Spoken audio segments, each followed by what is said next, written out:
Congressman Kinzinger. He is a pilot he was a pilot in the National Air Guard. Thank you so much for joining us. You bet. Thanks. What do you think? I mean, do you believe this report that this side deal exists?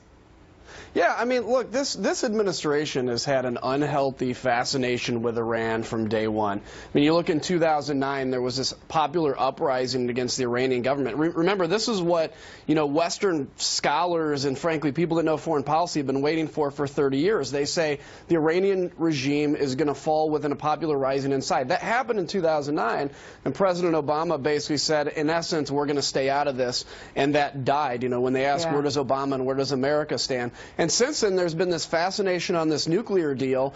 And I remember, in fact, there was a point at which it looked like the nuclear deal may not happen. And I remember in committee basically saying, I would put all my money on the fact that this is going to happen because the administration will do anything to get it. It appears that's the case. The report was written by David Albright, who is a former UN weapons inspector with the International Atomic Energy Agency, and the details are startling. I mean, he talks about materials being moved to Oman where they could still be under the control of Iran, about Iran keeping, enriched materials on hand in larger quantities than what they had promised to do. The White House, though, is denying this and has said there are no side deals. Congressman, how do you respond? What can you do from here? Well, I mean, look, we're going to have hearings. We're going to have to ask questions. We're going to have to get to the bottom of this.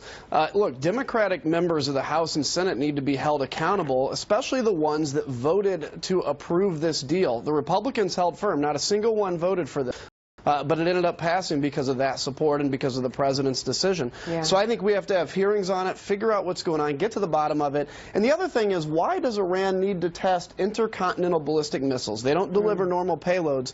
They're there for nukes. This is important, and I think we have to get back on this. Meanwhile, the American public looking at that exchange of money for hostages that were in the country and saying that they believe it was ransom. In a recent poll, we'll show you the numbers. Was it ransom, basically, is the question. 53% of respondents said yes. 38% said no. What do you think?